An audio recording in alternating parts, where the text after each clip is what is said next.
vocês para essa palestra era principalmente para nós discutirmos as questões trabalhistas mais voltadas para a mulher profissional.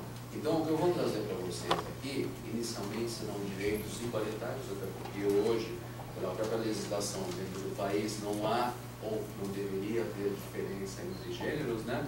Mas o que eu vou trazer de um modo geral no início serão, então, legislação específica.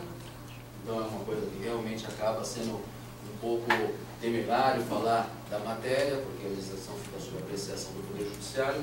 Então eu vou trazer para vocês legislação específica a respeito do direito dos profissionais de radiologia e mais ao final eu vou falar especificamente sobre a questão da mulher nessa área. Ou seja, na época que eu fico gestante, o que deve acontecer? Quais são as manifestações do Poder Judiciário? Como é que eles interpretam essa situação? Então, tudo isso eu vou tentar trazer para vocês ali antes do coffee break, tá certo? Então, a ideia principal do tema era exatamente envolver a cultura do profissional, entre direitos e deveres. Na primeira parte, os direitos, tudo aquilo que a lei dispõe a respeito do profissional de radiologia. E os deveres vêm na segunda parte, que é onde nós vamos tratar de código de ética e de assédio moral e assédio sexual, que vai envolver o tema de dano moral, ou seja, quando há possibilidade de se pedir indenização em relação a uma situação como essa, de assédio, tanto de um como de outro, tá certo? Bom, para início, como eu disse para vocês, a própria Constituição, eu sei que lei não é uma coisa que agrada muita gente, mas para início, a própria Constituição Federal, ela estabeleceu, a partir de 98, a igualdade entre gêneros. Ou seja, hoje no Brasil, homens e mulheres são iguais em pleno direito. Deveria, teoricamente, ganhar o mesmo salário, ter as mesmas condições. A gente sabe que isso na prática, infelizmente, não acontece. Na radiologia, há uma coisa interessante, que até meados dos anos 90, poucas mulheres eram inseridas na área da radiologia, principalmente por causa da gestação. Então, o que acontecia? Se privilegiavam sempre os homens. O que houve? Com o advento da mamografia e com a inserção dele no mercado, esse leque se abriu. Então, as mulheres realmente elas acabaram sendo inseridas, vamos dizer assim, à força no mercado de trabalho na área da radiologia. Com o passar do tempo, foi vendo que essa situação de gestante ela não traria prejuízo para o empregador. E aí, a partir daí, é que todas as mulheres então começaram a ser contratadas na área. Bom, vocês conhecem bem, eu já vou direto ao ponto, os dois artigos da Lei 7394, que foi regulamentada pelo Decreto 92.970 de 86, que trata especificamente sobre o que há discussão no mercado de trabalho, jornada e piso salarial. Esses são os dois pontos que aqui, indistintamente, não há gênero. Tanto homem como mulher recebem o mesmo valor e trabalham, teoricamente, pela mesma carga horária. A gente sabe que na prática isso às vezes não acontece, mas que diminuiu muito, porque até então nós sabíamos aí, como eu disse para vocês, eu tenho 18 anos na área de radiologia, muitos profissionais eram submetidos a trabalhar numa extensa jornada de trabalho e ganhar às vezes o que determina o piso. Isso veio mudando com o passar do tempo e hoje é muito difícil de você ver essas situações acontecerem.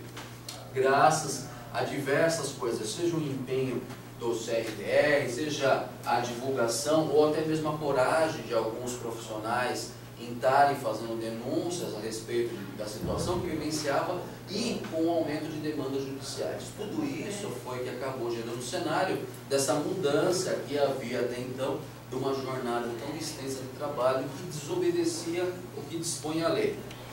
Só um parênteses, eu vou deixar para vocês, se vocês por acaso tiverem dúvidas e perguntas, nós fazemos ao final, vocês podem anotar, e aí eu respondo sem nenhum problema, para que a gente não acabe parando a aula e aí acaba prejudicando tanto o cronograma da aula como os demais palestrantes, tá certo? Então, para que vocês entendam, hoje a CLT, que é a legislação que rege toda a questão trabalhista no Brasil, ela considera como jornada de trabalho O serviço efetivo, considera-se como serviço efetivo o período em que o empregado esteja à disposição do empregador. Essa seria a definição do que vem a ser jornada de trabalho. A Constituição Federal, por sua vez, estabelece que a duração do trabalho normal não pode ser superior a 8 horas, facultada a compensação de horários em redução de jornada mediante acordo coletivo. Isso é uma coisa que realmente traz uma grande discussão. Veja só, então aqui eu tenho a definição do que vem a ser a jornada de trabalho, ou seja, quando um empregado fica sob o mando do empregador. E aqui a Constituição Federal, que é a lei maior, estabelece o período que esse trabalhador vai ficar submisso às ordens do empregador. Nessa questão toda, o que a gente tem que observar? Que a Constituição, ela nunca pode ser afrontada. Então eu tenho aqui 8 horas de trabalho, é o que eu posso fazer. Isso de um modo geral para todos os trabalhadores. Ah, eu posso fazer hora extra? Pode, mas aí se configura então como hora extra. Então ela deve ser pagada como tal. Aí tem uma outra questão, que é a segunda parte do artigo, que fala a respeito da compensação de jornada de trabalho mediante acordo coletivo e convenção. O que isso quer dizer? É aquele tipo de trabalho que se faz, por exemplo, como acontece com o pessoal da enfermagem. 12 por 36, muitos já ouviram falar a respeito disso. Eu vou trazer mais à frente a respeito dessa discussão.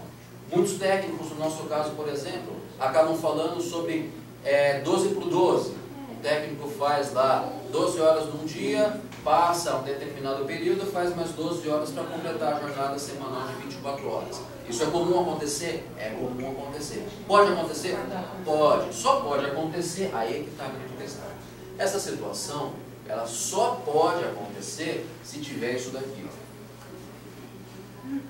Acordo, convenção coletiva. Se não tiver isso, não pode acontecer.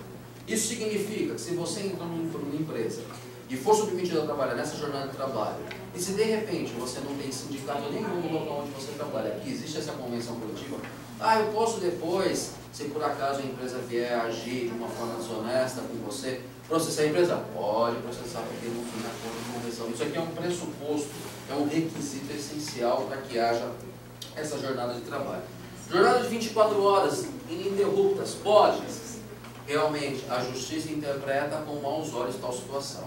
Eles não conseguem observar que, apesar da pessoa laborar 24 horas direto, e ela tem, por exemplo, uma semana toda para descanso, que a gente sabe que isso não acontece, porque faz com que nós tenhamos outras atividades, a justiça entende que isso não pode ocorrer.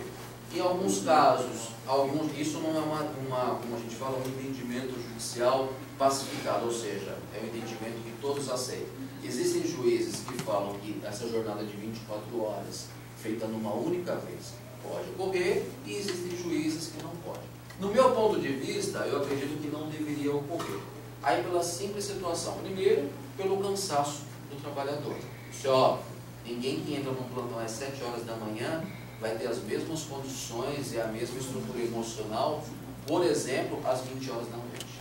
Isso é óbvio, né? E a outra questão é que, assim, quem sofre com tudo isso é o próprio paciente, que é o objeto da atuação, seja ele do profissional de saúde, técnico e tal, ou até mesmo do médico. Então eu, por exemplo, sou totalmente desfavorável a esse tipo de jornada de trabalho, mas isso é uma opinião minha que a gente pode estar discutindo depois. Aí, com relação à jornada de trabalho, a CLT, ela regulamenta detalhadamente a respeito dessa jornada de trabalho, ela fala o seguinte, que em qualquer trabalho contínuo, eu trouxe só assunto polêmico para a gente poder debater isso depois, que em qualquer trabalho contínuo, cuja duração exceda 6 horas, é obrigatória a concessão de um intervalo para repouso, o qual será no mínimo de 1 hora, não podendo exceder 2 horas. Não excedendo 6 horas, o trabalhador tem direito a 15 minutos. Os intervalos não serão computados na duração do trabalho. O que isso quer dizer? Mais ou menos assim. Eu trabalho 12 horas. Não me dão 1 hora de almoço. Está errado. Deveriam dar. Dão 1 hora de almoço, mas aí fazem com que eu entre às 7 da manhã e saia às 20 horas. Está certo. Por quê? Porque a sua hora de almoço, ela não pode ser computada. Então, muita gente aceita essa situação de trabalhar das 7 às 19, por exemplo, para citar, porque aí você tem uma jornada extensa de 12 horas, exatamente porque essa pessoa, ela ganha essa 1 hora. Eu não sei se é vantagem, mas ela acaba ganhando essa 1 hora. Porque a pessoa vai, se alimenta, muitas vezes Manemar consegue se alimentar em 15, 10 minutos, às vezes no próprio setor de radiologia, e continua o seu trabalho. Isso aqui é determinado pela OIT, Organização Internacional do Trabalho. E ele vem no sentido exatamente do quê? De preservar a saúde do trabalhador. Agora, se o trabalhador se subordina, ou se o trabalhador aceita tal condição, ele não pode reclamar a respeito disso. Mas o correto, para uma jornada que vai além de 6 horas, por exemplo, um técnico em radiologia que trabalha 8 horas, ele tem direito, nesse intervalo, 1 hora de refeição.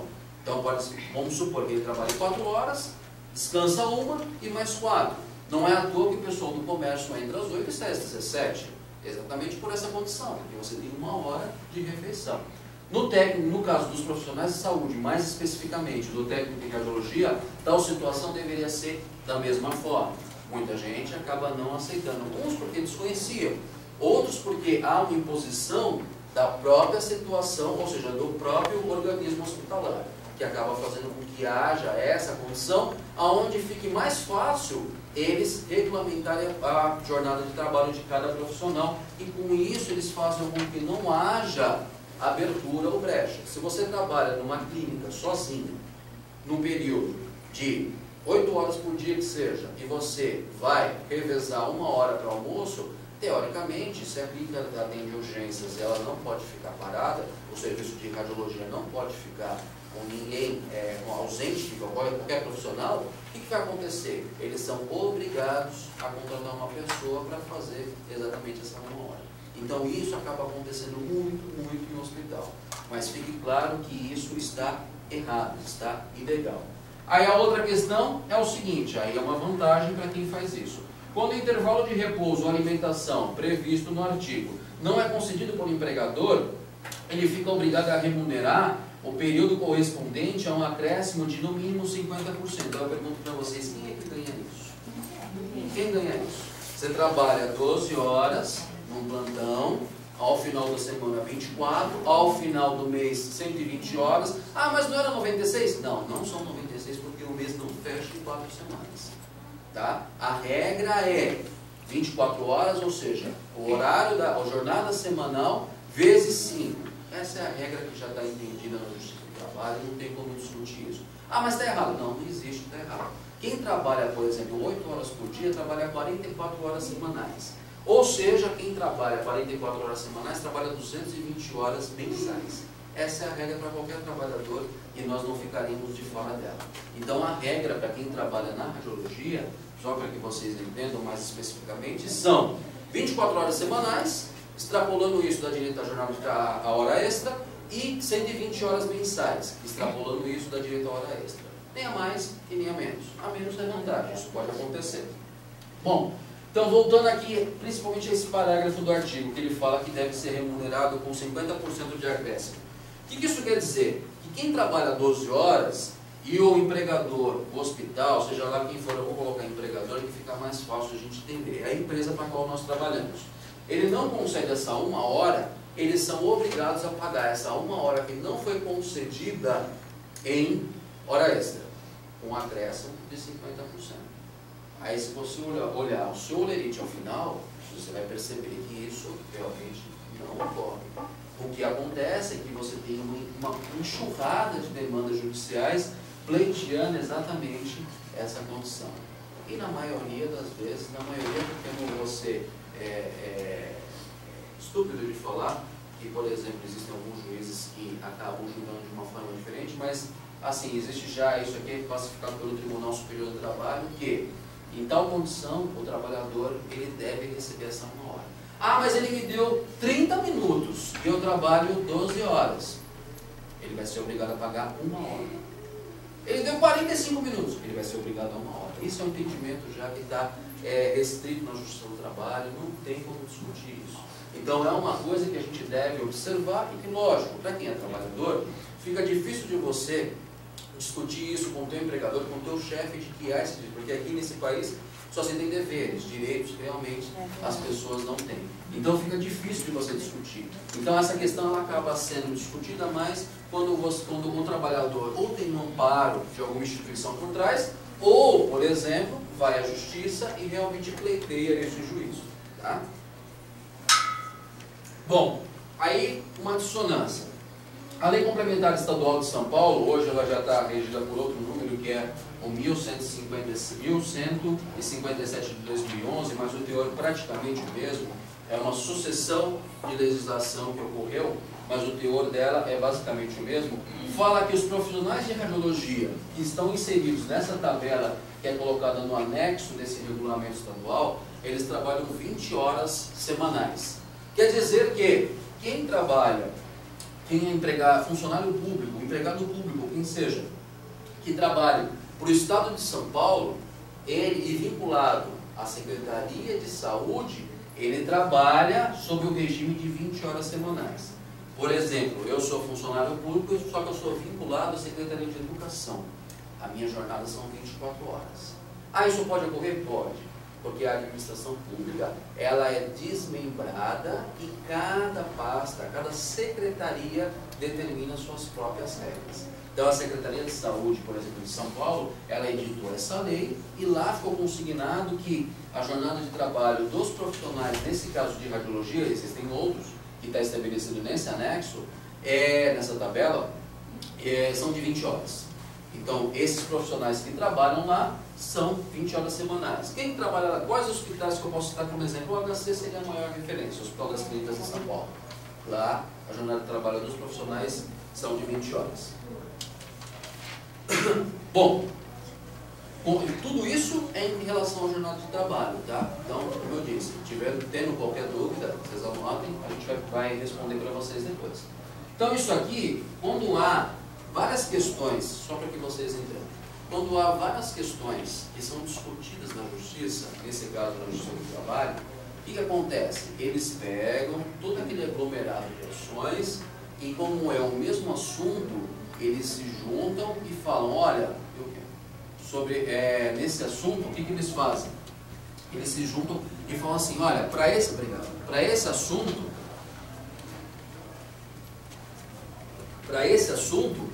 nós vamos entender desta forma. E foi o que aconteceu.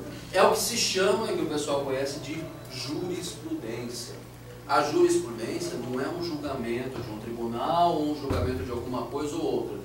A jurisprudência ela acaba sendo o entendimento unificado, que ele é, então, editado por meio que a gente chama de súmula. Tá? Isso é só para que vocês entendam, a grosso modo, do que vem a ser, então, como é a forma que o Poder Judiciário vem se manifestando. Então, no Tribunal Superior do Trabalho, eles editaram esse entendimento. A jornada de trabalho, norma coletiva, escala de 12 por 36, validade. Quando eles colocam escala de 12 por 36, para os técnicos em radiologia, nós devemos interpretar que é a escala de 12 por 12. Tá? Então, nessas condições, é válida em caráter excepcional a jornada de 12 horas de trabalho por 36 de descanso. Excepcional, isso não está em lei. Isso precisa ser ajustado por meio de convenção coletiva. Prevista em lei e ajustada exclusivamente por meio de convenção coletiva. Assegurada a remuneração em dobro dos feriados trabalhados. O que isso quer dizer? É assim, olha, eu trabalho em jornada de 12 por 12, como técnico em radiologia. Coincidentemente, na quarta-feira é minha escala de trabalho. Eu trabalho de segunda e quarta, por exemplo. Na quarta-feira é minha jornada de trabalho. Coincidentemente, na quarta-feira é feriado. Eu devo receber em dobro. Aí eu pergunto, alguém ganha assim? Esquece. Ninguém ganha. Isso é pacificado na justiça. Aí qual que é a diferença? O que é justiça e o que é lei? São duas coisas diferentes. A lei é que vai regrar a sociedade. Aquilo que os cidadãos civilizados deveriam tomar como pauta para poder regular sua vida em sociedade. E a justiça ela vem fazer a interpretação dos casos que ocorrem nessa sociedade. Então, se de repente há um equívoco lá de alguém submeter uma pessoa a uma outra situação, é levado à justiça para ela realmente julgar essa situação. Nesse caso, aconteceu o que a gente está vendo aqui. Ou seja, em jornadas de compensação, seja ela um profissional da enfermagem que trabalha dessa forma, um vigilante que trabalha assim, no dia que for a jornada dele, independente se ele alterou ou não, mas a jornada dele coincidiu com o feriado, ele deve ganhar em dobro, com um acréscimo. Tá? Isso é uma outra observação que pode ser discutida, pode ser levada aí depois para se discutirem com os empregados. Tá certo? Bom, férias especiais. Esse é um outro tema. A respeito de jornada de trabalho, mais ou menos é o que há as discussões. Eu tentei realmente condensar nos assuntos que mais afligem a categoria para a gente poder estar debatendo aqui depois. As férias especiais. Todo mundo fala, o técnico em cardiologia, ele tem férias de, 40 dias anuais, ou seja, 20 dias a cada 6 meses. Realmente, na lei, no texto original da lei, a 7394, existia essa previsão. Só que ela foi vetada na sua origem. Então quer dizer que essa previsão não há para os profissionais que trabalham no regime privado, ou seja, para as empresas. Aqueles que trabalham para ente federativo, no caso aqui para a União Federal, eles se pautam nesse decreto de 1950, que fala o quê? Que todos os servidores da União, civis e militares, empregados de entidades paraestatais, empresas que prestam serviço, no caso para a União, que mexe com substância radioativa, dentre elas o raio-x, tem regime especial de 24 horas e férias de 20 dias consecutivos por semestre. Então, por aí, já dá para interpretar o seguinte, que quem é funcionário público da União tem direito às suas férias semestrais. Por sua vez, a lei estadual, que é de 61, apesar de ser regulamentos antigos, eles estão em vigência ainda hoje, tá? Então, quem é funcionário público do Estado de São Paulo, eles também têm concedidos pelo Estado férias de 20 dias semestrais. O que isso quer dizer? Que funcionários públicos do Estado de São Paulo também têm esse direito. Qual que é a discussão que há hoje? Eu tenho bastante cliente que também está discutindo a respeito disso. A Secretaria de Saúde do Estado de São Paulo fala que esse regime aqui só cabe ao que antes entendia como servidor público estatutário, aquele que é ocupante de cargo público, aquele que não é dito como empregado público regido pela CLT. Porque existem duas maneiras de você ingressar, vamos colocar assim, existem várias outras, mas existem duas maneiras de você ingressar no âmbito público. Você vai ser ou servidor estatutário, que é um ocupante de cargo público por meio de nomeação, ou você vai ser um empregado público, que você vai preencher os demais requisitos, que vai ser concurso público, ter idoneidade, diversas outras coisas que venham lá no edital, só que aí você vai ser regido pela CLT. Então, por isso que eles denominam como empregado público figura instituída pela Constituição Federal. Então, aqui em São Paulo, acredita-se, e a Procuradoria do Estado fala, que só quem tem direito a essas férias semestrais somente são os servidores estatutários. Mas a Justiça do Trabalho tem entendido que essa lei, ela também abarca os empregados públicos. Tanto que em julgamentos no Tribunal Regional de São Paulo, eles têm ido nesse sentido. Então, atualmente, quem que teria direito a essas férias semestrais? O servidor público federal e o servidor público do Estado de São Paulo.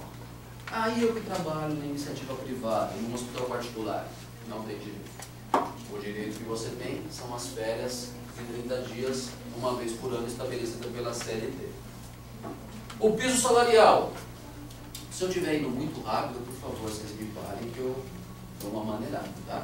O piso salarial.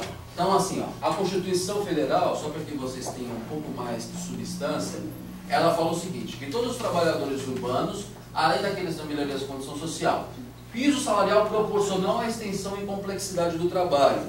Quer dizer que cada categoria, dependendo da sua complexidade, da atividade que exerce no ramo comercial ou no ramo laboral da federação, ele deve ter um piso proporcional. Aí eu pergunto, o piso de vocês é bom? Salário mínimo fixado em lei. Aí é uma outra questão.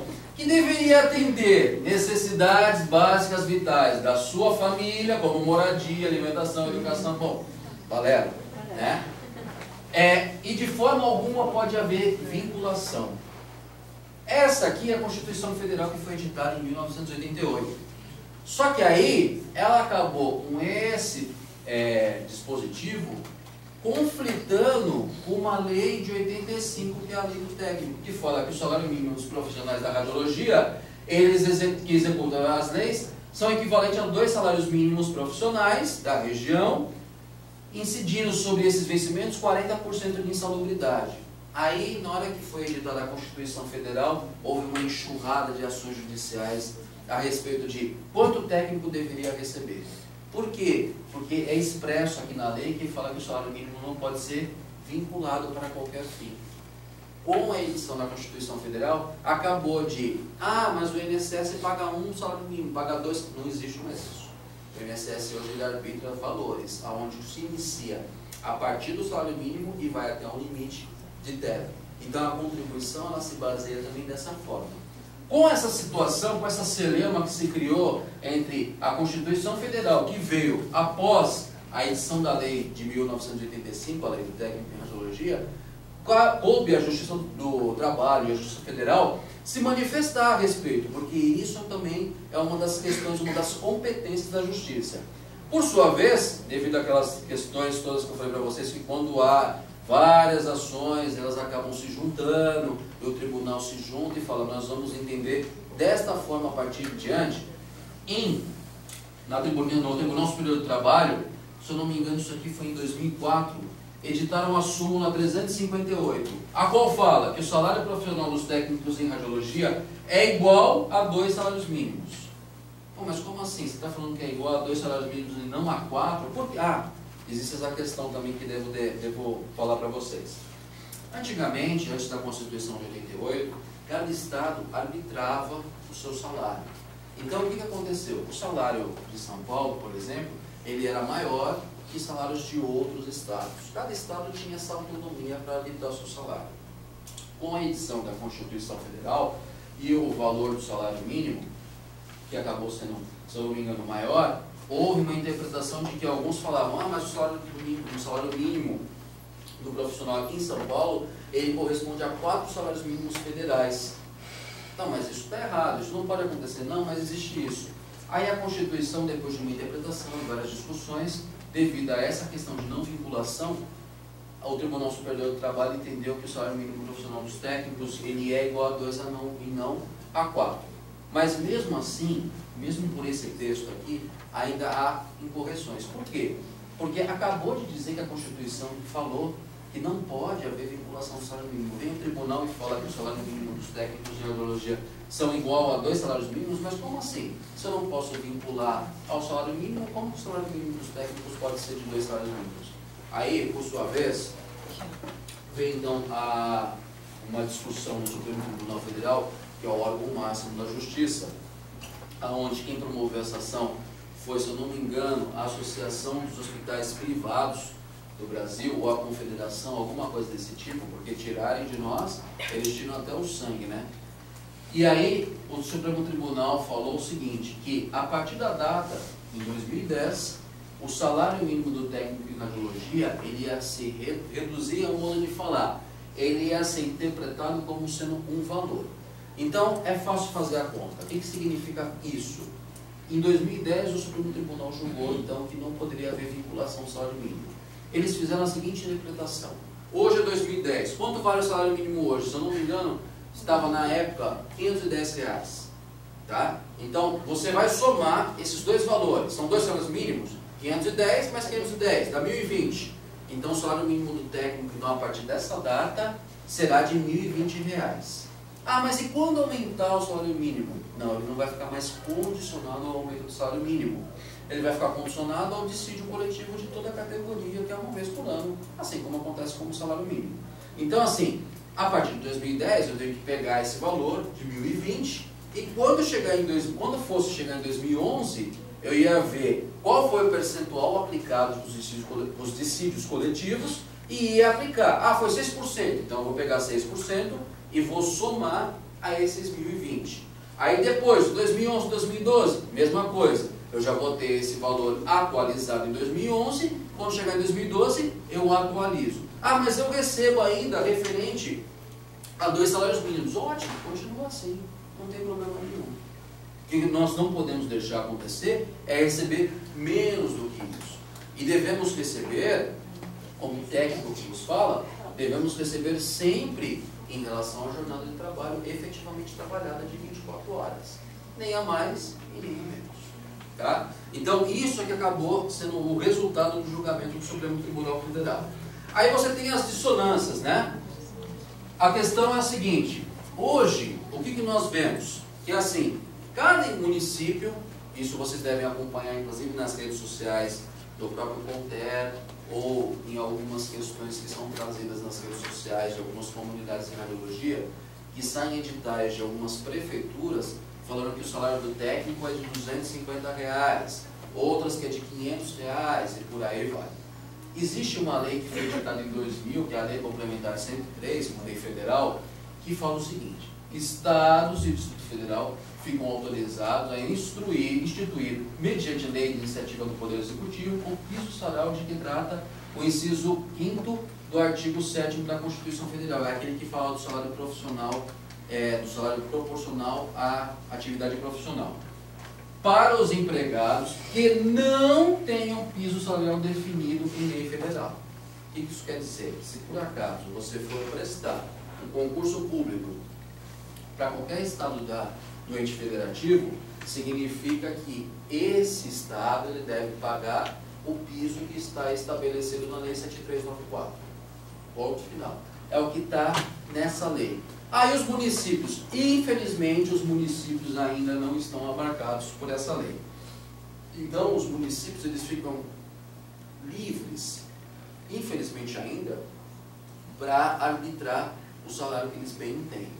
Tá? Infelizmente, os municípios ainda não estão abarcados por essa situação. Várias são as discussões, por exemplo, no município de São Paulo e em outros municípios que têm colocado valores inferiores ao piso do técnico em radiologia. Para vocês verem a discrepância, a Lei Complementar Estadual de São Paulo, essa de 2011, ela colocou como piso do técnico em radiologia R$ 302 e como do tecnólogo de 786. Não tem cabimento uma situação como essa, porque eu tenho uma lei aqui que fala expressamente uma lei federal e uma lei estadual. Essa sobrepõe essa. Eu não tenho aqui condições de falar que essa lei pode ser aplicada aonde uma lei federal me dá amparo de eu receber, no mínimo, o piso salarial técnico em radiologia. Aonde hoje acontece essa discussão? Emblemático de novo, no Hospital das Clínicas. Lá, os ingressantes dos cargos de técnico em radiologia recebem como salário base esse valor. Então, o que acaba acontecendo? Várias ações judiciais estouram lá contra o Hospital das Clínicas, exatamente porque eles querem a aplicação da lei federal, que é amparada por essa lei, onde devem receber como base o salário do técnico em radiologia, que é um valor equivalente à soma de 2 salários mínimos. Essa questão de eu receber 2 salários mínimos, ela não hoje ela é aceita pelo Poder Judiciário. Eu recebo um valor equivalente a 2 salários mínimos. Não sai a mesma coisa? Não. Se eu pegar desde a interpretação que foi dada em 2010, realmente isso não vai acontecer. Tá bom? Aí vem o adicional de insalubridade. Todas essas questões que eu estou trazendo para vocês, elas realmente servem para os dois gêneros, para os homens e para as mulheres. A gente vai começar a fazer essa diferenciação posteriormente, tá? O adicional de insalubridade e periculosidade é outro também que gera uma enorme dúvida com o pessoal. Então fala-se assim, o artigo 16 da lei fala que os salários mínimos profissionais, já coloquei, são de 2 salários mínimos, mas a segunda parte fala o seguinte: incidiram sobre esses vencimentos de 40% de risco de vida e de insalubridade. Existe hoje, por exemplo, onde eu trabalho, eles pagam o adicional de periculosidade, que é de 30% sobre o salário base e não de 40% sobre o salário base. Qual desses dois é maior? Ah, posso receber os dois? Não, não pode. Primeiro, começa-se assim: se você trabalha num hospital, você não vai ficar só exposto à radiação. Você também vai ficar exposto ao que a gente chama de efeitos biológicos. Vírus, bactérias. Ah, eu posso receber então os dois? O adicional de periculosidade relacionado à radiação ionizante e o adicional de insalubridade? Não, os dois não se acumulam. Quem deve optar por essa condição é o trabalhador. Eu falo, olha, eu quero receber aquele que me é mais vantajoso. Eu posso receber o de periculosidade ou de insalubridade. Se o mais vantajoso é o de insalubridade, então eu devo receber. Qual que é a questão aqui? Que na CLT fala-se, deixa eu só ver se eu coloquei para frente. Não, isso aqui é periculosidade. Na CLT fala-se o seguinte, que a insalubridade ela é calculada sobre o salário mínimo. Esse é um outro grande problema. Eu acho que eu tenho um slide para frente, eu vou deixar para tocar nesse ponto depois. Deixa eu falar sobre a periculosidade. A periculosidade ela foi concedida pelo presidente Lula em 2003, por meio da portaria 518 do Ministério do Trabalho. Então ela fala o seguinte: adotar atividades de risco em potencial concernentes à radiação ionizante, substâncias radioativas do quadro, aí tem lá na CLT e no CNEM, a que se refere ao anexo dessa portaria. O trabalho nas condições enunciadas no quadro a que se refere ao artigo 1, assegura o empregador adicional de periculosidade de que trata o parágrafo 1º do artigo 993. Ele fala exatamente do quê? Quem trabalha nessas condições de periculosidade deve receber 30% de acréscimo no seu salário base, na sua remuneração. É isso que o artigo faz. Então, o que acontece? Para muitos, como essa discussão de que insalubridade deve incidir sobre o salário mínimo ou sobre o salário base, para muitos era mais vantajoso receber sobre a periculosidade, porque já é um assunto classificado. Por exemplo, se eu recebo hoje, o salário mínimo está 724, se eu recebo hoje 1.448 de salário base, sobre esses vão recair 30% de adicional de periculosidade. O que deve chegar aí aproximadamente, se eu não me engano, somando os dois, quase os R$2.000. Tá? Esse seria então o salário atual do técnico em radiologia. Existem diferenças entre tecnólogo e técnico? Ainda, infelizmente não. Aí, com relação ao adicional de insalubridade, o que aconteceu? Como eu disse para vocês, pela CLT, a insalubridade é calculada sobre o salário mínimo. Tá, mas espera aí, você me disse que lá atrás, na Constituição, falou que o salário mínimo não pode ser vinculado a nada, realmente. Então, de novo, surgiu um conflito. Aí veio o Tribunal Superior do Trabalho e falou o seguinte: adicional de insalubridade, base de cálculo. Diante da súmula, essa súmula, no caso, esse entendimento, ele fica suspenso diante da decisão do Supremo Tribunal Federal, que fala que o adicional de insalubridade será calculado sobre o salário base. Aliás, desculpa, esse trecho aqui é o da súmula. A súmula antigamente ela vinha com essa redação, que o salário base ele deveria ser calculado sobre o salário, que a insalubridade, desculpa, deveria ser calculado sobre o salário base. Só que veio posterior a isso, veio o Supremo Tribunal Federal e falou, não, essa regra aqui está errada. Então, o Tribunal Superior do Trabalho teve que suspender esse entendimento. O Tribunal Superior do Trabalho ele chegou a falar o seguinte: olha, o adicional de insalubridade, como o salário mínimo não pode ser vinculado, ele deve ser calculado sobre o salário base. Ou seja, a mesma regra que era adotada para periculosidade foi adotada para insalubridade. Só que o Supremo Tribunal falou, não, essa regra está errada. Então o Tribunal Superior do Trabalho, o que ele fez? Ele suspendeu esse entendimento. E aí, o que aconteceu?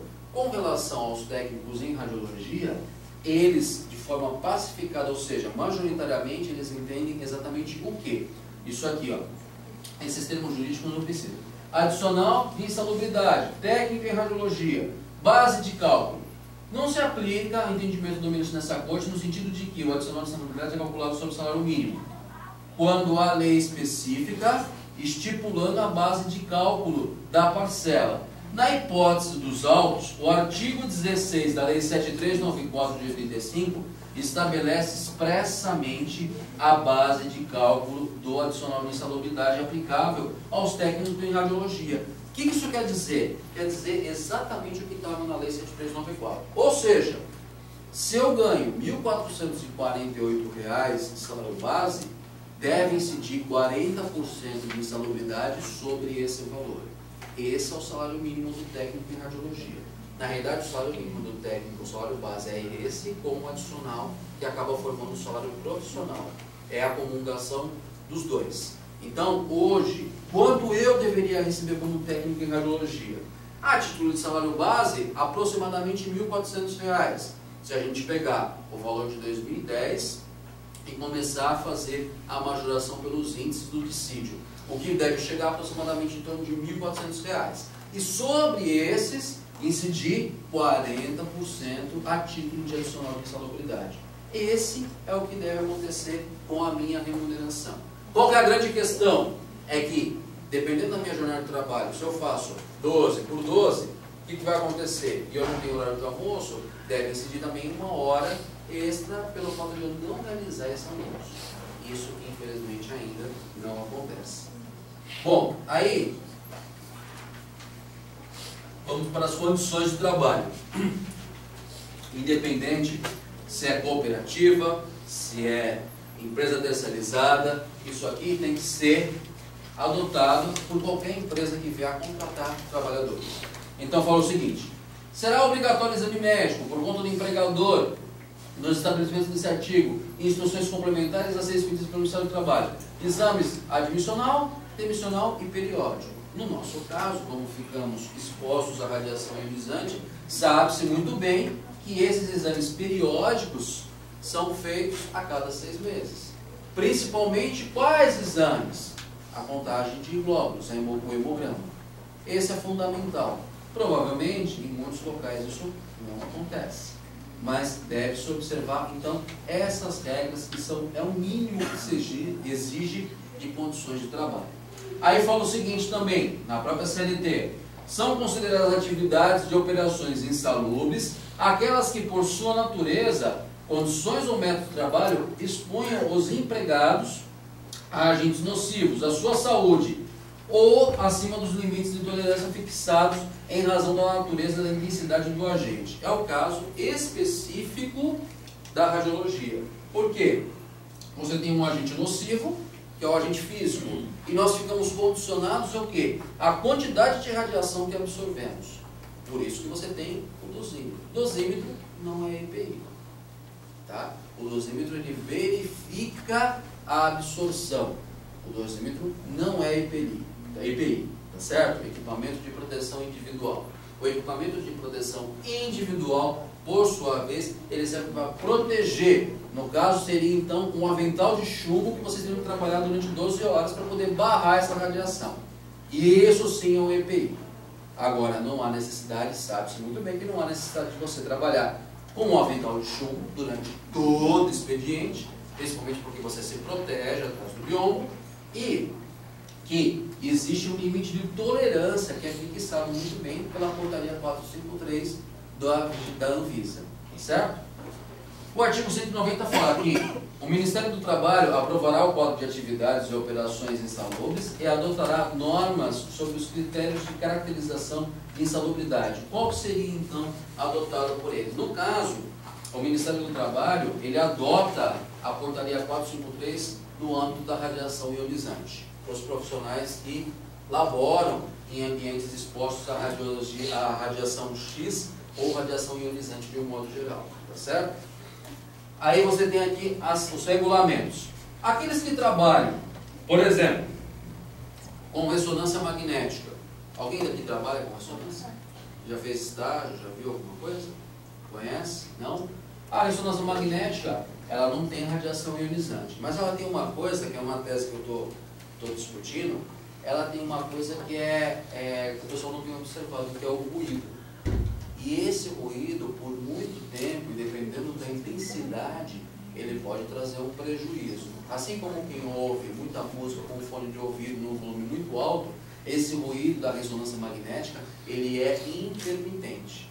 Então, o que significa? Que, com o passar do tempo, você exposto àquele ruído, ele provavelmente pode trazer algum malefício. Isso realmente deve ser observado, situação essa que não tem sido observada nas áreas de radiologia. Então, a norma regulamentar, número 15, ela trata dessas questões. A norma regulamentar 32, ela trata das questões que envolvem os serviços de saúde e que estão atinentes, ou seja, vinculados aos agentes biológicos, ou seja, vírus, bactérias. Ela elenca um monte de situações onde a pessoa então deve se proteger, ela edita essas condições e deve, por sua vez, estando exposta nessa condição, a receber o tal adicional.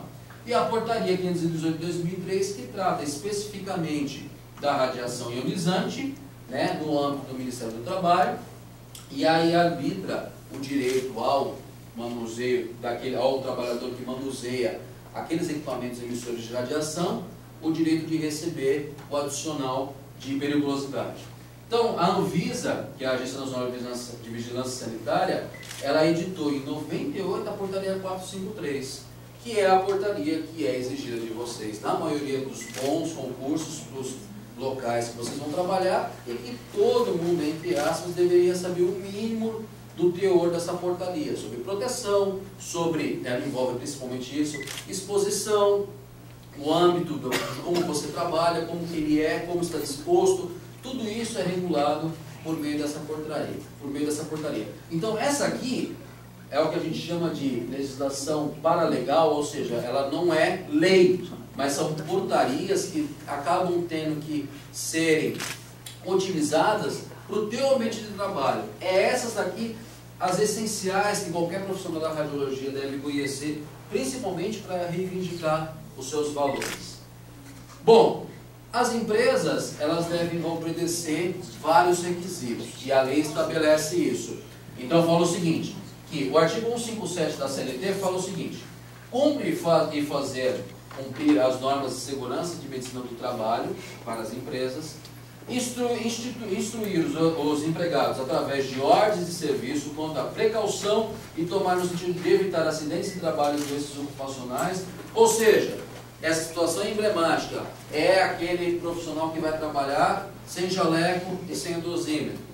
A empresa tem o dever de chegar e chamar a atenção daquele profissional.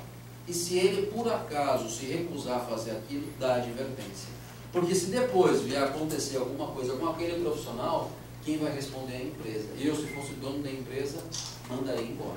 Porque quando você entra numa empresa, você fica, entre aspas, submetido ao regulamento dela. Esse regulamento não pode ser nocivo ao trabalhador, como, por exemplo, não pagar as horas extras daquele horário de intervalo que deveria ser pago e não paga. Mas isso a gente tem como discutir de outras formas, tá? Adotar medidas que lhe sejam determinadas pelo órgão regional competente, facilitar o exercício da fiscalização pela autoridade competente. Então aí a Anvisa, se for chamada, ela pode fiscalizar aquela empresa, ela tem todo o poder que a gente chama de poder de polícia para fazer e autuar a empresa se for o caso. É lógico que no momento que nós vamos ver esses dispositivos, se passarem pela cabeça de vocês, já dá para fazer uma reflexão e falar assim, pô, mas a minha empresa não faz isso, a minha empresa, realmente, se as empresas fizessem tudo aquilo que deveriam fazer, não haveria necessidade na instituição da Justiça do Trabalho. Mas, infelizmente, ela foi criada exatamente para tentar equilibrar essa situação, aonde você tem, de um lado, o poder da empresa e, do outro lado, o poder do trabalhador. Ela vem para equalizar essa questão. Bom, aí fala sobre alguns regramentos, né? As edificações deverão obedecer os requisitos técnicos que garantam perfeita segurança. Nesse caso aqui, ela deve obedecer às empresas, instituições de saúde, sejam elas clínicas e hospitais, ao que está determinado na portaria 453 da Anvisa. O Ministério do Trabalho estabelecerá normas sobre precauções de segurança, exigências relativas ao manuseio e armazenagem de materiais. Nesse caso aqui a gente conhece, por exemplo, como aqueles insumos que são dispendidos com relação à atividade do próprio técnico em radiologia, que vai ser aquelas radiografias que se descartam com o passar do tempo. Aí a portaria 453 fala o seguinte: as exposições, isso você já deve, quem está ainda estudando já deve estar em mente que vai ver ou já viu tal situação.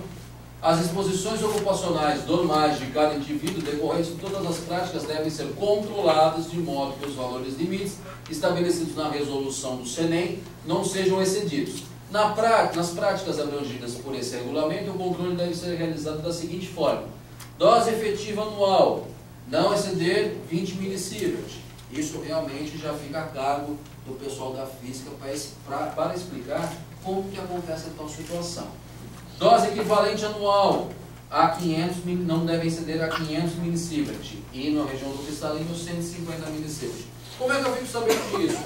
Através da leitura mensal do dosímetro. Você recebe uma cópia, ou deveria receber essa cópia, para saber o quanto você está sendo exposto. Até porque vocês vão ter que usar isso na hora que vocês forem requerer a aposentadoria especial de vocês. Isso eu posso garantir. Aí vai o assunto específico para as mulheres. Então, as mulheres grávidas devem, a isso já ainda com relação à portaria 453. Fala o seguinte: para as mulheres grávidas devem ser observados os seguintes requisitos, de modo a proteger o embrião ou feto. A gravidez deve ser notificada ao titular do serviço, isso é fato. As condições de trabalho devem ser revistas para garantir a dose na superfície do abdômen que não exceda 2 milisievert durante todo o período restante de gravidez, tornando pouco provável que a dose adicional no embrião ou feto exceda cerca de 1 milisievert. A questão maior é a seguinte: eu, mulher, fico grávida, técnica em radiologia, o que deve fazer comigo? Então, aí existe uma situação que é a seguinte: não podem trocar de setor, é o que é o desvio de função, que eu vou falar, por uma função, por exemplo, administrativa. Pode, por que não? É um direito da mulher. É um direito da mulher. Eu estou numa briga judicial, então aí é que está a questão. Não. Você tem uma ideia? Isso eu vou falar com vocês. Para você ter uma ideia, o que acontece é o seguinte: olha, profissionais que trabalham na enfermagem, setor fechado, UTI, a exposição a riscos biológicos é bastante grande. O que acaba acontecendo com eles? Eu conheço enfermeiras que trabalharam até o último dia de gestação. Elas não observaram, por exemplo, e isso deve ser feito, e a empresa principalmente, que nessas condições a mulher fica vulnerável. E se por acaso ela vier a contrair qualquer coisa, quem vai sofrer não vai ser só ela, vai ser o feto.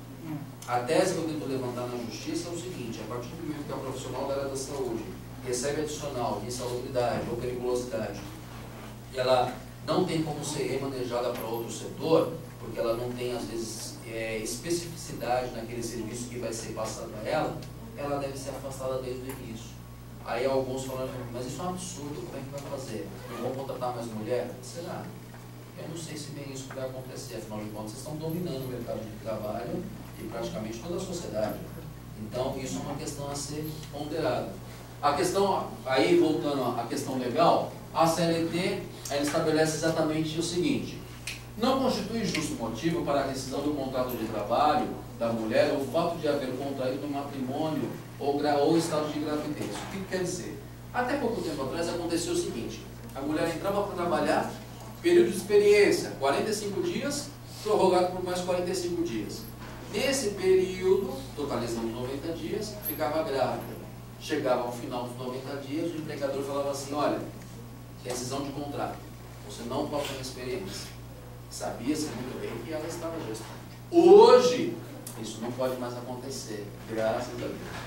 Isso não pode mais acontecer. Então, a mulher, ficando grávida ou tornando-se grávida, melhor dizendo, no período de experiência de 90 dias, ela tem direito já à estabilidade. Porque isso realmente caracteriza uma forma de discriminação pelo gênero. Não é que ela não é incompetente, é que o empregador está rescindindo o contrato dela, graças a Deus a justiça entendeu dessa forma. O empregador está rescindindo o contrato dela porque ele sabe que vai ter que estabelecer depois 5 meses, ou 4 meses, melhor dizendo, ou hoje até 6 meses de licença maternidade. E sabe que ela, no inteirinho da gravidez, vai ter que se afastar, vai ter que se ausentar, até porque para cuidar da sua saúde e porventura da saúde do bebê. Então, para o empregador, se você tiver uma análise só voltada à produção, ao capitalismo, realmente isso deve ser caído por terra. E isso acabou acontecendo. Não serão permitidos em regulamentos de qualquer natureza, contratos coletivos ou individuais de trabalho, restrições ao direito da mulher ao seu emprego, por motivo de casamento ou de gravidez. A confirmação do estado de gravidez, advindo no curso do contrato de trabalho, aqui eles achavam que o contrato de trabalho ele era a partir desses 90 dias de contrato de experiência. Hoje o contrato de trabalho ele começa no momento que você entra na empresa. Tá? existe ainda esse prazo de experiência, mas no caso da mulher grávida, ele se inicia desde a contratação. Ainda que durante o prazo de aviso prévio trabalhado ou indenizado, garante à empregada gestante a estabilidade provisória prevista na linha B do inciso tal do artigo 10 da ADCT. Então aí dá uma previsão, uma estabilidade de 12 meses para a mulher gestante. Então isso foi realmente algo que surpreendeu para quem trabalha com direito do trabalho, que é uma coisa que as mulheres estavam perdendo há muito tempo, da gravidez durante o período da atividade do contrato de experiência, e acabava sendo então o contrato interrompido exatamente não porque ela não desenvolveu o que deveria desenvolver, mas simplesmente pelo fato de estar grávida. Se ela tiver cumprindo o aviso prévio e venha entrar no estado gestacional, ela tem direito à estabilidade? Tem direito à estabilidade. Ah, ó, estão me demitindo, eu estou cumprindo o aviso prévio, já comprei 15 dias de aviso, descobri que eu estou gestante faz uma semana, ou faz 15 dias, ou faz 2 meses. Então, você tem direito à estabilidade. O empregador, entre aspas, vai ter que te engolir. Tá? Literalmente. E isso é bom para eles, porque eles acham que nós somos descartáveis. E é essa a ideia que a Justiça do Trabalho passa. Que o empregado, ele não é algo descartável ou tão, como muitos pensam, é uma coisa tão simples como números. Ah, eu tiro o número 1 e coloco o número 2. Não é bem assim. Cada um tem a sua especificidade, tem as suas características, cada um é um ser humano e tem a sua dignidade. Logo, deve ser respeitado tais condições, tá? Aí ainda com a empregada gestante, proteção à maternidade, aí vai do artigo 392 em seguinte. A empregada gestante tem direito à licença maternidade de 120 dias, hoje o governo concede até 180 dias. Esses 2 meses a mais, eles são optativos, é por mera liberalidade do empregador, mas o direito está garantido aos 120 dias. Países, entre aspas, ditos de primeiro mundo, concedem até 1 ano de licença maternidade. Para vocês terem ideia. 1 ano, o que é algo realmente maravilhoso, né? Não adianta, assim, o homem, o pai, ele é substituível, a mulher não. Uma criança, ela pode ser criada sem pai, mas sem mãe, realmente é muito complicado. A empregada deve, mediante atestado médico, notificar o seu empregador da data do início do afastamento do empregado, que poderá ocorrer no 28º dia antes do parto e a ocorrência desse. Os períodos de repouso antes e depois do parto poderão ser aumentados em 2 semanas cada um mediante atestado médico. Então, se houver necessidade, a mulher pode ir ao médico, se o médico constatar que realmente é necessário aumentar esse período, ele pode ser feito sem prejuízo nenhum ao salário dela. No caso de parto antecipado, a mulher terá direito aos 120 dias. Então, de repente, teve uma gravidez de risco, precisou antecipar esse parto, realmente ainda continua a valer os 120 dias para dar licença maternidade, tá? Bom, é garantido ao empregado durante a gravidez sem prejuízo no salário e demais direitos. Isso é uma discussão que a gente já vai ver já. Transparência de função, quanto as condições de trabalho exigirem, né? Transferência de função quando as condições de saúde o exigirem. O que acontece? Se você trabalha num ambiente onde você tem risco de ser contaminada por algum material, ou contaminada por algum agente biológico, ou ainda, se você trabalha como no raio-x, você pode sofrer algum prejuízo decorrente de uma exposição de radiação, por qual razão então a mulher não pode ser então transferida de função? Aí me falaram aqui, mas ela pode ir para a recepção, ou ela pode ser transferida para um administrativo. Dependendo da atividade que ela for exercer, ela não tem como. Falam que a justiça entende que essa transferência de função tem que ser uma função análoga dela, parecida. Eu não posso pegar uma mulher que é técnica em radiologia, por exemplo, e colocar ela para fazer averiguação de glosa de guia, por exemplo, de guia de convênio. Ela não foi condicionada àquilo, ela não tem requisitos para fazer aquilo, não tem experiência para aquilo. Então, qual que é a tese que eu estou tentando discutir na justiça? Porque eu estou falando que eu tenho uma ação nesse sentido. É que a partir do momento, no caso principalmente da técnica em radiologia, que recebe adicional de periculosidade ou de insalubridade, ela venha a ter a condição de gestante, que ela seja licenciada. Licenciada do início da gravidez até a fase de amamentação. E por que não isso? E por que não? O que está se privilegiando nessa condição que eu estou falando para vocês é a criança que está vindo. Não ela. Gravidez é horrível, todos vocês, quer dizer, grande parte de vocês já devem saber, né? Ou então perguntem para a mãe de vocês, né? Minha esposa disse que é péssimo, né? Então, o que acontece? Em decorrência dessa situação toda, a mulher deve ser preservada, até porque o homem não fica grávido. Simples assim. A natureza fez desse jeito. E como tem igualdade entre gêneros, a mulher não pode sofrer por isso. Dispensa do horário por tempo que for necessário para a realização de mínimo de consultas médicas e demais exames. Vai você trabalhar, estando gestante, pedir para se ausentar para ir para uma consulta, para ver como que o teu empregador te olha, o teu chefe. Entendeu? Então, realmente, essas situações, por lei, elas não são admitidas. Tá? Durante o período que se refere ao artigo 392, a mulher terá o direito ao salário integral, e quando variável, calculado de acordo com a média de 6 últimos meses. Essa é outra discussão que eu tenho na justiça, no mesmo caso que eu estou discutindo.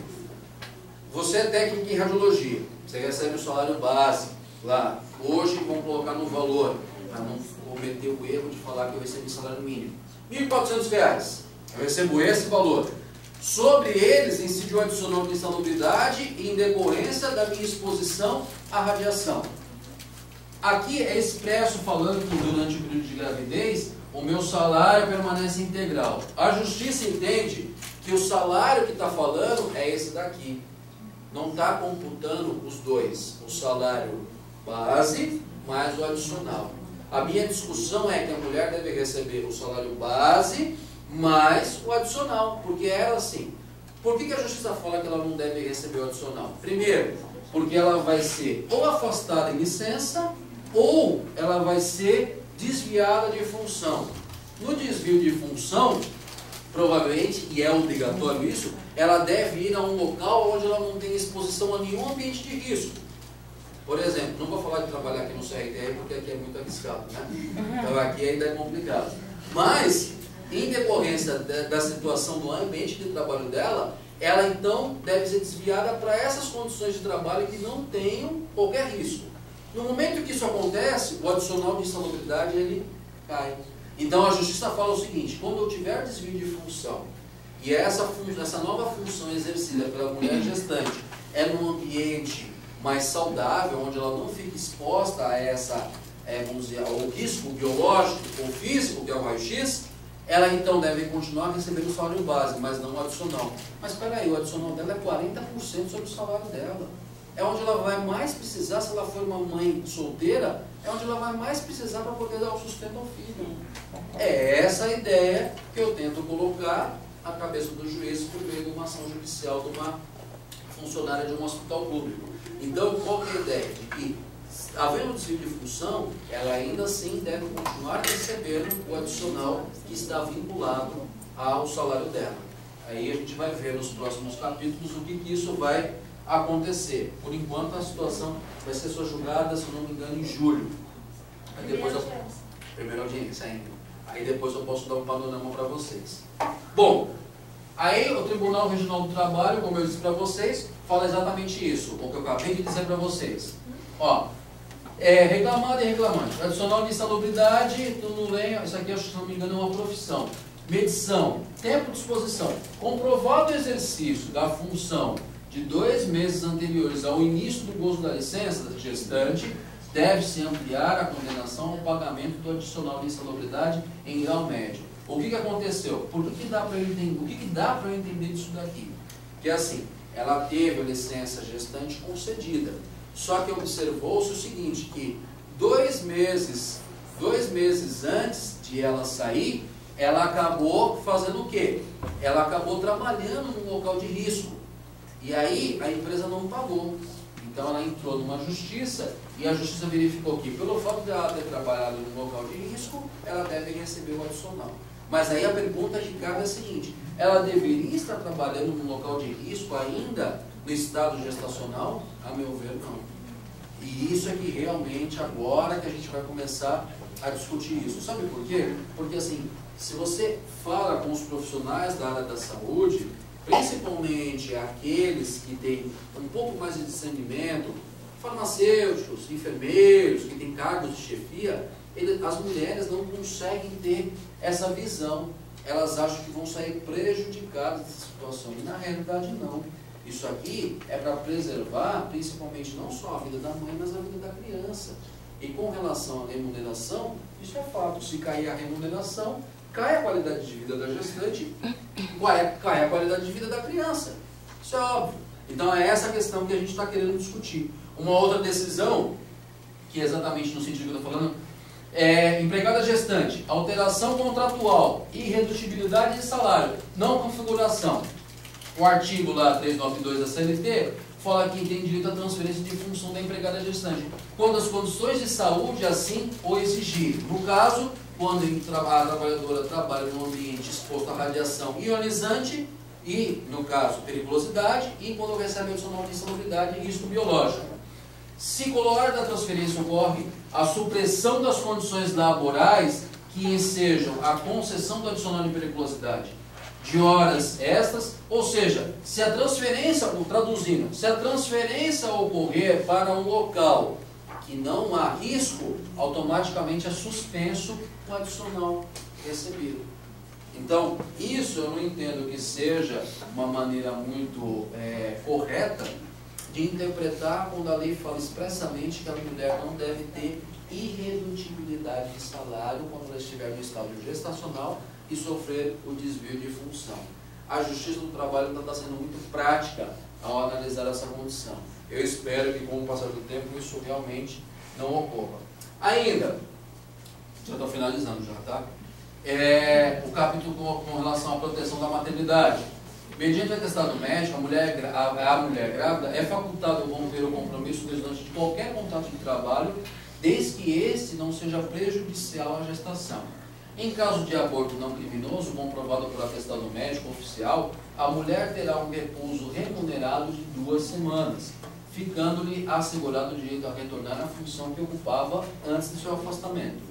Para amamentar o próprio filho, até que este complete 6 meses de idade, a mulher terá direito, durante a jornada de trabalho, a 2 horas de descanso especiais, de meia hora cada um. Tal situação ocorre? Muito difícil.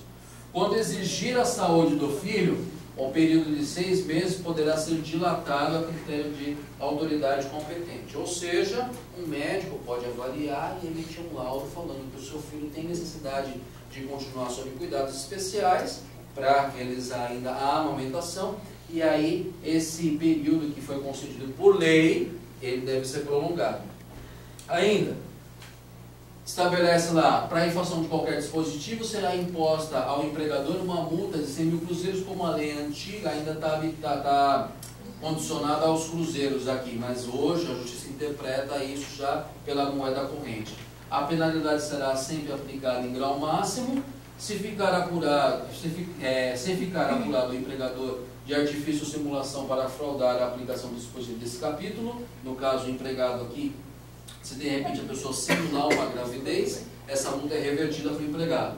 O processo de verificação das infrações, bem como as aplicações de cobrança de multas, será previsto no título de processo de multas administrativos estabelecidos no artigo. Aí já é uma coisa mais administrativa. Enfim, com relação às mulheres, o que realmente tem que observar, até a questão das férias, salário, adicional de insalubridade, é igual, é idêntico a todos os gêneros. Com relação das mulheres, o que torna mais relevante aqui para vocês é a questão mesmo do estado gestacional. É isso que vai diferenciá-las com relação aos homens. E é aí que realmente precisa haver essa interpretação não só da justiça, mas também a avaliação do empregador. Se de repente ela é só um número do empregador, infelizmente ele não vai obedecer à lei. Se ele observar que ela é essencial ao seu trabalho, que por causa dela, eu falo da profissional em si, você tem lá um contentamento dos pacientes, uma situação agradável, realmente o empregador ele deve observar todas essas questões antes de tomar qualquer providência.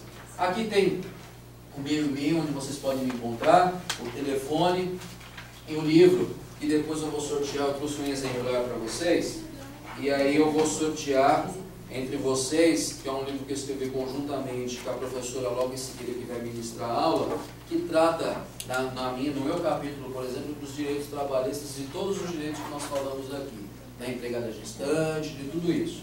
E aí, no final da palestra, na próxima, eu sorteio para vocês, tá bom? Pausa para o intervalo? Isso.